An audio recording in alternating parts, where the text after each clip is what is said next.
सकाळी उठल्यापासून रात्री झोपेपर्यंत फक्त एकच आवाज कानामध्ये वाजत असतो. तुला हे बनायचंय, तुला ते करून दाखवायचंय.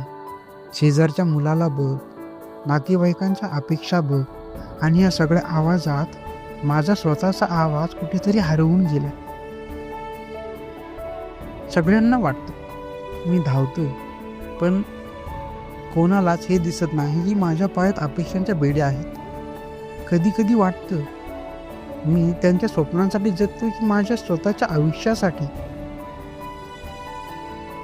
हो, आई वडिलांना वाटतं आपण सुरक्षित असावं, यशस्वी असावं. त्यांचं प्रेम चुकीचं नसतं, पण त्यांच्या अपेक्षांच्या ओझं वाहता वाहता आपण आपलं बालपण, आपला आनंद गहाण ठेवतो. आपण विसरून जातोय की प्रत्येक मुलाचा उमलण्याचा काळ हा वेगळा असतो.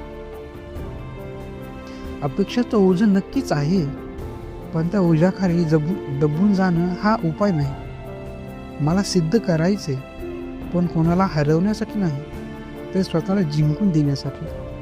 मला धावायचंय, पण कुणीतरी मागे लाठ्या घेतल्यात म्हणून नाही, तर समोर माझं स्वतःचं आभाळ आहे म्हणून.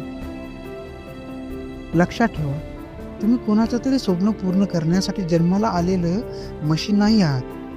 तुम्ही एक जिवंत स्वप्न आहात. अपेक्षांचा आदर करा, पण स्वतःच्या अस्तित्वाचा बळी देऊ नका.